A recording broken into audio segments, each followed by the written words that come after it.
Salut à tous, aujourd'hui dans cette vidéo on va analyser ensemble l'entreprise ASML. Donc ensemble on va regarder déjà dans un premier temps le business model de l'entreprise, on va regarder aussi la croissance prévue, on regardera évidemment les chiffres de l'entreprise, est-ce que ASML a un moat, et puis à la fin de cette vidéo on regardera ensemble la valorisation de l'action.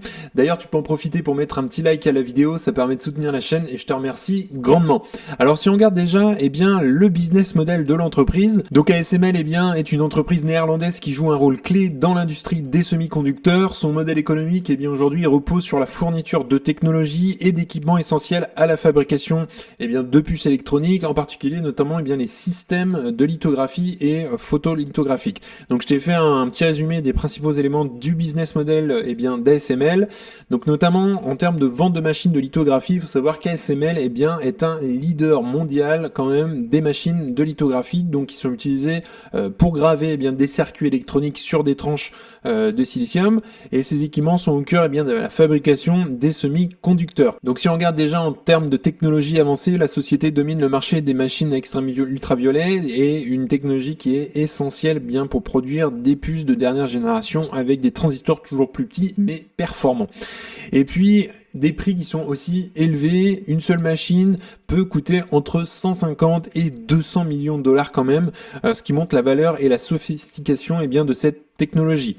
Deuxième point dans son business model, c'est tout ce qui est maintenance et services. En fait, ASML génère des revenus aussi récurrents grâce évidemment à cette maintenance de machines et à l'assistance technique qu'ils peuvent apporter à leurs clients. Donc un support technique, c'est-à-dire que les équipements complexes nécessitent évidemment un suivi constant pour garantir tout simplement leur bon fonctionnement. Et puis évidemment il y a des mises à jour faites sur les machines, puisqu'ASML vend également des améliorations logicielles et matérielles pour maintenir ces machines à jour. Donc ça génère du cash régulier dans l'entreprise, et ça c'est tant mieux. Troisième point du business model, c'est tout ce qui est partenariat stratégique. Donc ASML travaille en étroite collaboration surtout avec des fabricants de semi-conducteurs comme TSMC qui est hyper connu, Samsung, Intel aussi, pour assurer que ces machines répondent à leurs besoins spécifiques. Quatrième point, évidemment, il y a de la propriété intellectuelle chez ASML, puisqu'ils investissent massivement dans la recherche et développement, ce qui lui permet aussi de rester en avance sur la concurrence. Et elle détient pas mal de brevets cruciaux, notamment dans le domaine de la lithographie, donc ça c'est tant mieux pour leur business. Cinquième point du business model, c'est un marché qui est captif. Donc le marché des équipements extrême ultraviolets est quasi monopolistique en fait. ASML est pratiquement le seul fournisseur de ces machines, ce qui lui donne évidemment un avantage concurrentiel significatif. Donc là évidemment il y a un moat, et ça c'est tant mieux pour ASML. Et puis ensuite il y a une croissance évidemment du marché des semi-conducteurs, on le sait, il y en a de plus en plus besoin, et la demande pour les semi-conducteurs explose ces dernières années, notamment avec l'essor de l'intelligence artificielle. On a la montée en puissance aussi des véhicules électriques qui nécessitent évidemment des semi-conducteurs. Il y a aussi la 5G, Internet également, et puis ASML profite directement de cette croissance. Donc tant mieux pour ASML. Alors en résumé, en fait, globalement, le modèle économique d'ASML repose sur des produits de haute technologie, des relations aussi bien étroites avec leurs clients. Il y a du suivi derrière, des mises à jour, on l'a vu, et aussi une position dominante sur un marché qui est en forte expansion. Donc voilà, on a un beau business model ici dans l'entreprise, et ça c'est tant mieux pour la croissance d'ASML. Alors justement, si on regarde déjà maintenant un petit peu plus, quelle est la croissance à venir pour ASML, quelle est la croissance prévue aussi, donc dans les chiffres notamment qui sont sortis dans les rapports, et il prévoit surtout une forte croissance d'ici 2030, alimentée notamment par la demande croissante dans l'industrie des semi-conducteurs et l'intégration accélérée aussi des technologies d'intelligence artificielle. Donc notamment, on peut prévoir une croissance des revenus.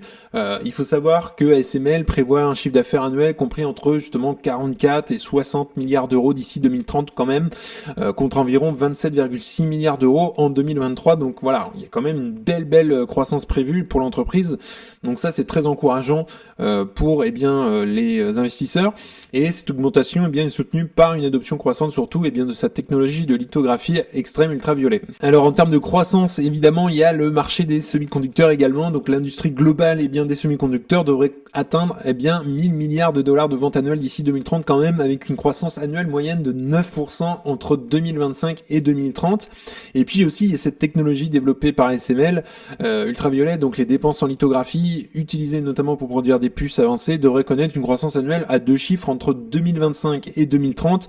Ça comprend évidemment des applications dans le domaine de la logique avancée et de la mémoire DRAM, donc Dynamic Random Access Memories. Et puis donc la marge bénéficiaire aussi d'ASML devrait connaître une belle croissance, puisqu'il vise une marge brute comprise entre 56% et 60% d'ici 2030. Donc on regardera ensuite tout à l'heure les chiffres, mais voilà, ça indique quand même une capacité à maintenir des prix compétitifs et à gérer ses coûts efficacement, et ça, on aime ça. Et puis il y a un rendement évidemment pour les actionnaires, puisque l'entreprise continuera évidemment à augmenter les dividendes et à racheter ses actions, ce qui démontre aussi sa confiance dans sa capacité à générer des liquidités importantes. On verra tout à l'heure évidemment dans les chiffres un peu plus en détail. Et donc ASML aujourd'hui reste bien positionné grâce à ses innovations technologiques et à son rôle clé dans les avancées liées notamment à l'intelligence artificielle et puis aux semi-conducteurs, ce qui devrait évidemment renforcer sa croissance à long terme. Donc on a vraiment une super belle boîte ici. Alors maintenant on va regarder les chiffres en détail de l'entreprise avec l'historique notamment. Donc si on regarde déjà dans le premier temps le cours de l'action, aujourd'hui on est à 622 € pour ASML. Donc on voit quand même que l'action a pas mal chuté depuis le point haut qu'on a eu à peu près en juillet 2024 autour des 1000 € l'action, et aujourd'hui on est à 622, donc quand même il faut savoir qu'on a fait un moins 37% en quelques mois, ce qui est quand même assez important. Donc on est quand même sur un point plus bas dans l'année 2024. Si on regarde sur 5 ans, on est revenu à peu près à un chiffre qu'on avait en novembre 2023, donc on est revenu à peu près sur ce qu'on avait il y a un an.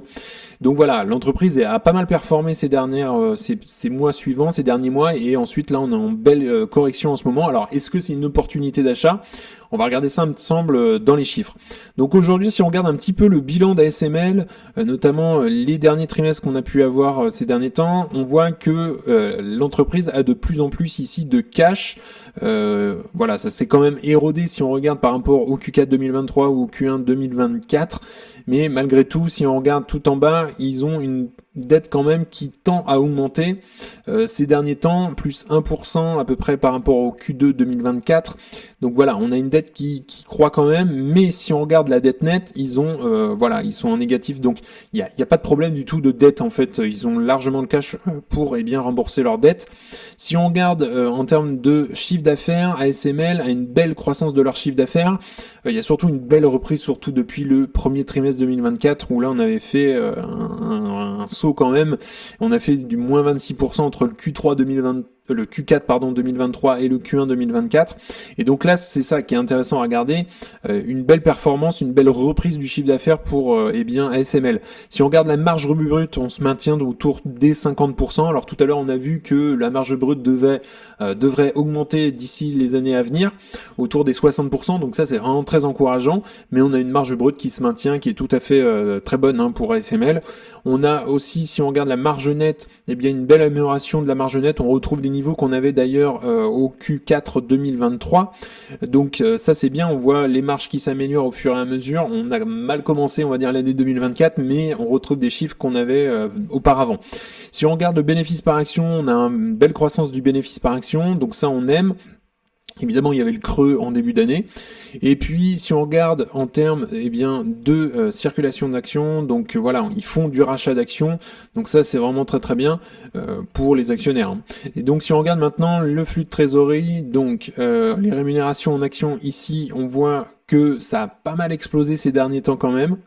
Alors, si on regarde le dividende maintenant, donc on est sur quelque chose qui reste croissant, effectivement. Alors là, il y avait eu en 2022 une réduction un petit peu du dividende, mais on est quand même sur une entreprise qui verse un beau rendement, un beau dividende surtout, et un dividende croissant.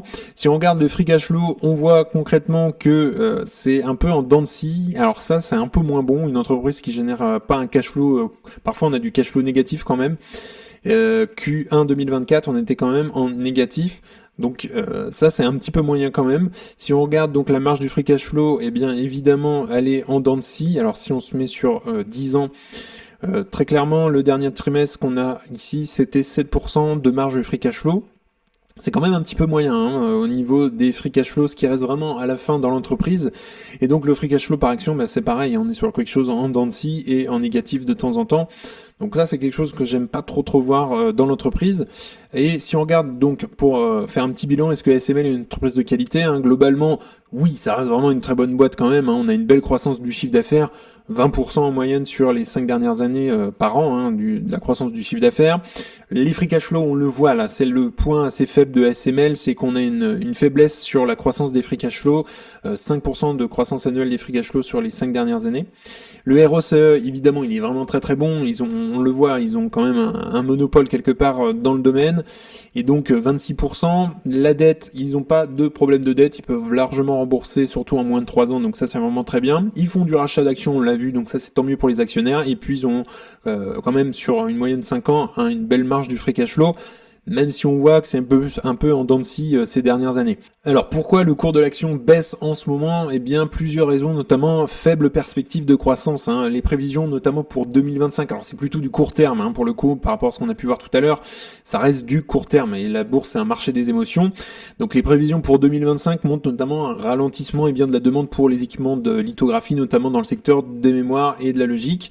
Il y a aussi des retards clients qu'on a pu avoir, des acteurs comme Samsung ou TSMC ont retardé leurs commandes en raison des conditions de marché incertains hein, et notamment dans les puces mémoire et les appareils électroniques grand public. Et puis on a aussi, troisième point, des restrictions à l'exportation, puisque les contrôles imposés notamment par les États-Unis limitent les ventes d'ASML à la Chine, affectant ses perspectives commerciales.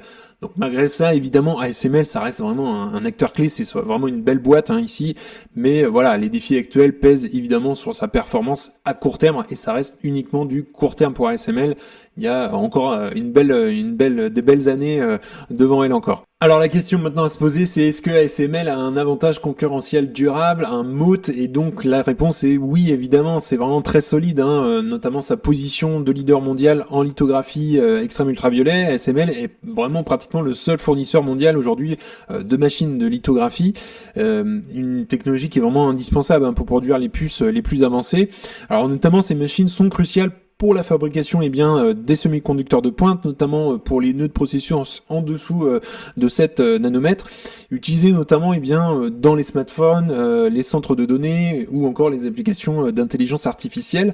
Donc cette domination dans une technologie clé rend ASML évidemment indispensable pour ses clients, comme d'ailleurs TSMC, Samsung ou encore Intel qu'on connaît bien. Alors évidemment il y a une barrière à l'entrée dans le secteur de la lithographie extrême ultraviolet qui sont vraiment immenses, notamment déjà en termes de recherche et développement qui sont assez coûteuses et complexes. On sait ASML investit des milliards d'euros sur plusieurs décennies pour développer cette technologie-là, et les nouveaux entrants devraient réaliser des investissements assez similaires pour tenter de concurrencer ASML. Donc là, il y a des remparts. Un écosystème aussi unique puisqu'ASML crée un réseau exclusif de fournisseurs et de partenaires pour produire ces machines. Par exemple, Carl Zeiss qui fournit les optiques complexes nécessaires au système extrême ultraviolet. Également, en termes de propriété intellectuelle, ASML détient une grande quantité de brevets essentiels, on en a parlé tout à l'heure, ça protège son savoir-faire et ça rend difficile la copie de cette technologie par des concurrents. Donc ça c'est tant mieux. Ensuite, on a une clientèle aussi captive, puisque les clients d'ASML, qui incluent les plus grands fabricants de semi-conducteurs, sont fortement dépendants de ces machines pour rester compétitifs. Une fois que ces machines sont installées, ASML évidemment continue de gérer des revenus. On l'a vu tout à l'heure, mais c'est du cash qui rentre tous les mois, grâce évidemment à la maintenance, aux mises à jour logicielles et aux pièces aussi détachées. Cinquième point, une demande croissance dans l'industrie, évidemment avec la montée en puissance qu'on a en ce moment avec l'intelligence artificielle, et c'est pas fini, on a aussi les véhicules électriques, notamment avec Tesla qui est un des leaders, de la 5G également, on a aussi l'internet des objets, donc la demande pour des puces avancées continue de croître, renforçant encore davantage la position d'ASML sur le marché. Donc ça c'est tant mieux. Donc concrètement, oui, ASML c'est vraiment une super belle boîte. Le mode d'ASML repose sur sa position de leader technologique. Ses barrières à l'entrée, évidemment, sont élevées. Sa propriété intellectuelle aussi, on a sa dépendance critique de la part des clients. Donc ça rend l'entreprise extrêmement bien positionnée aujourd'hui pour maintenir son avantage concurrentiel à long terme, et c'est ça qu'on veut, et c'est ça qu'on aime surtout quand on est investisseur, avoir un beau moat dans une entreprise. Donc maintenant, si on regarde la valorisation d'ASML en bourse, on a un ratio prix-free cash flow aujourd'hui à 86,63. Si on regarde la moyenne à 5 ans, elle était à 45,69 et la moyenne à 10 ans à 40,96. Donc la conclusion, c'est qu'on a surtout une entreprise qui est super chère en ce moment par rapport à son historique. D'ailleurs, on le voit en 2022, hein, il y a à peine 2 ans, hein, on était sur un ratio prix-free cash flow autour des 20. Le Q4, on était à 27. Donc voilà, on était sur quelque chose qui était beaucoup plus abordable pour investir. D'ailleurs, je pense que c'était un bon moment en 2022 pour investir sur ASML. Aujourd'hui, moi, je vais la laisser de côté. Je vais la regarder de toute façon, mais de temps en temps, je la suivrai. Mais aujourd'hui, je trouve que l'entreprise à 622 euros est surévalué. Donc pour conclure, ASML c'est une belle entreprise qui est bien gérée. On a encore évidemment une belle croissance à venir, notamment avec l'intelligence artificielle. Aussi évidemment, c'est un leader dans son domaine. Il n'y a pas vraiment de concurrents et puis il y a forcément un très beau moat. Donc aujourd'hui, comme tu l'as pu deviner, je suis pas intéressé par l'entreprise pour la rentrer dans mon portefeuille. Cela dit, voilà, c'est vraiment une belle entreprise, mais je la trouve trop cher en ce moment, elle est vraiment surévaluée par rapport à ce qu'on a pu voir d'ailleurs avec le ratio prix-free cash flow. Rien qu'il y a 2 ans, en 2022, on était autour de quelque chose comme 20 de ratio prix-free cash flow, 27. Ça, c'était un bon moment, je pense, pour investir dans l'entreprise. Aujourd'hui, ça me paraît un peu démesuré. Cela dit, évidemment, si tu souhaites aller plus loin, fais tes recherches. Je ne donne pas de conseils en investissement, c'est hyper important que tu ailles faire tes analyses. Si tu souhaites investir sur l'entreprise, après tout, ça reste ton argent. En tout cas, si tu souhaites aller plus loin et avoir accès notamment à You Can Invest App, le premier lien est bien dans la description. Tu auras accès notamment à ma watchlist avec les objectifs de prix. Tu auras accès également aux best stocks, donc c'est les meilleures actions à détenir dans ton portefeuille. Tu pourras également faire un discounted cash flow pour estimer le juste prix à payer pour une action. Et ensuite, dans ton espace membre, on pourra se faire des appels vidéo à volonté pour analyser une action. Ça peut être également ton portefeuille ou par les bourses de manière générale. Également, si tu souhaites accéder à Fastgraph, c'est l'un des sites que j'utilise pour analyser les actions, tu as 25% de réduction lors de l'inscription, donc le lien est également dans la description. En tout cas, on en a fini pour aujourd'hui. N'hésite pas à liker la vidéo, à t'abonner, ça fera grandir la communauté et puis ça me soutient. Si tu souhaites regarder une autre vidéo, tu peux cliquer juste ici. En tout cas, je te souhaite une excellente journée et à bientôt pour une prochaine vidéo. Salut!